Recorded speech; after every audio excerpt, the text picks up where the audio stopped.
What is good? Fuck, good. Everyone. Shoobs here. This is so scuffed.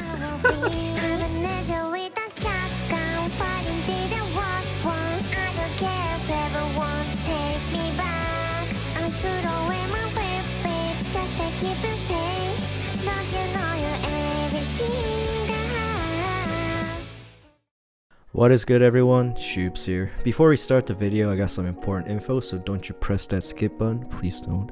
These switches were sent to me for an honest review by the good folks at Bolsa Supply, one of my affiliate sponsors. They're also the ones that made this desk mat that so many people are asking about, which is the Irazumi Black plus White.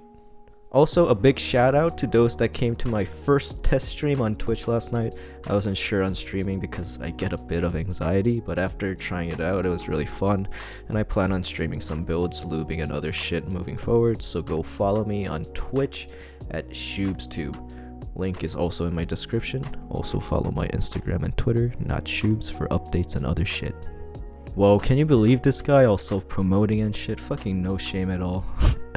Anyways, today we're going to be looking at these bundles of joy, the Zaku switches.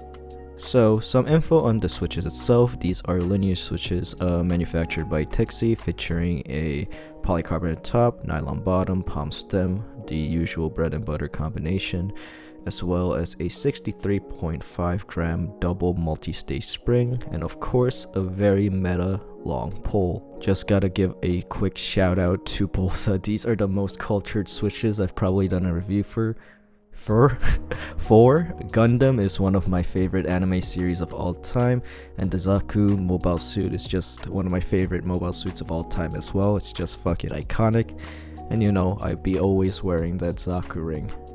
Like always, we'll be comparing these linear switches to some of the popular linears in the market. This is going to be Alpacas, Tangerines, Lavenders, POM Durocks, Tealios, Yellows, Ink V2s, Cherry MX Blacks, NK Creams, the Blue Velvets, which are the other Tixi manufactured switch that I've tried, as well as the Creampacas. Taking a look at the stems of the switches for the Zaku stems, they're pretty much in line in terms of length to the other long polars such as POM Durocks, NK Creams, and Blue Velvets as compared to the standard length. So here we're going to do our usual scuffed stem wobble test. Just want to note this isn't going to be very accurate. Just take this as like a little reference, and that's that. But the Zaku switches, really fucking tight. Alpaca V2s, pretty tight. Tangerines, pretty tight.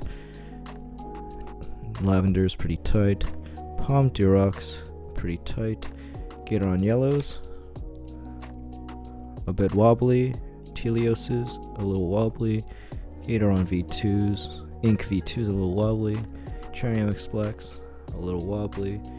The Tixi Blue Velvets, pretty tight. The NK Creams,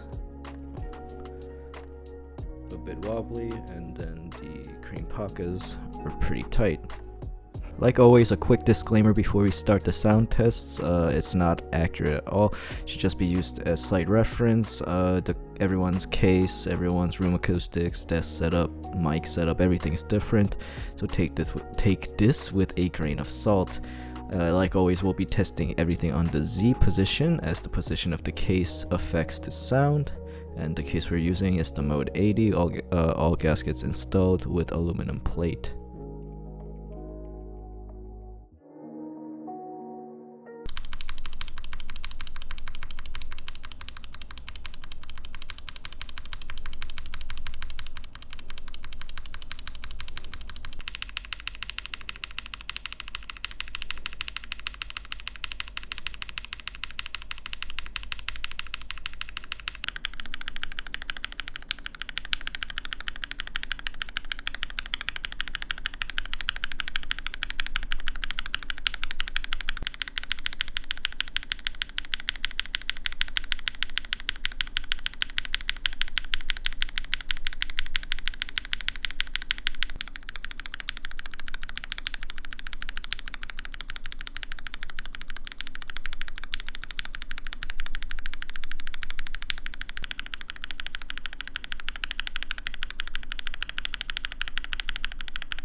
everything that I say here is of my own opinion and what I'm feeling from the switches that I have on hand.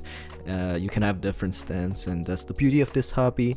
So yeah, don't fucking come complaining to me. So some thoughts on this Zaku switch. I would say that in terms of smoothness, putting this as a sort of an impromptu scale, Tangerines and Alpacas are very smooth.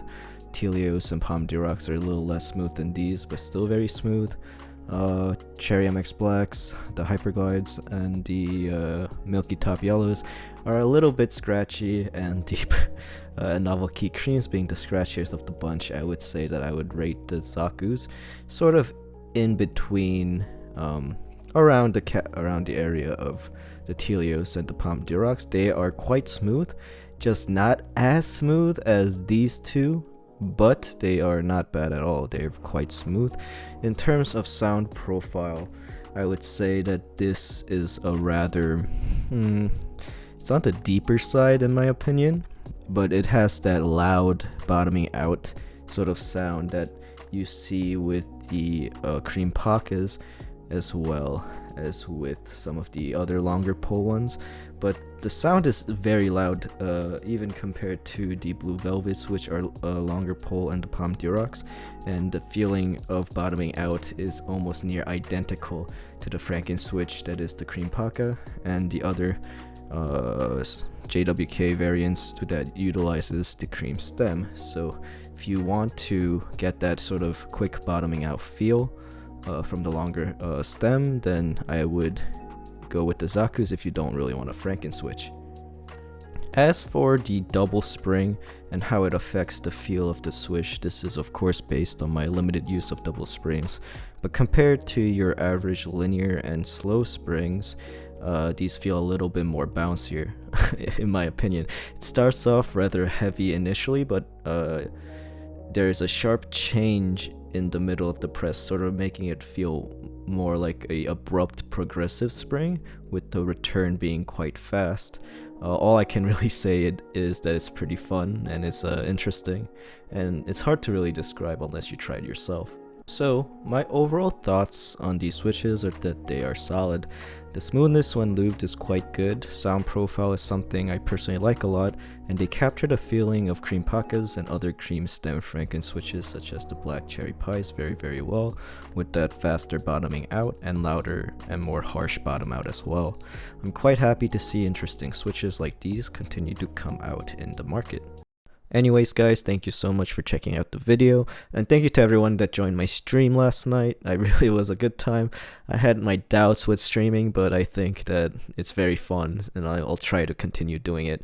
So be sure to follow me on Twitch if you want to watch. But anyways, thank you so much for the continued support and watching till the end of the video. All the support means so much. We're almost at like 27k, which is crazy.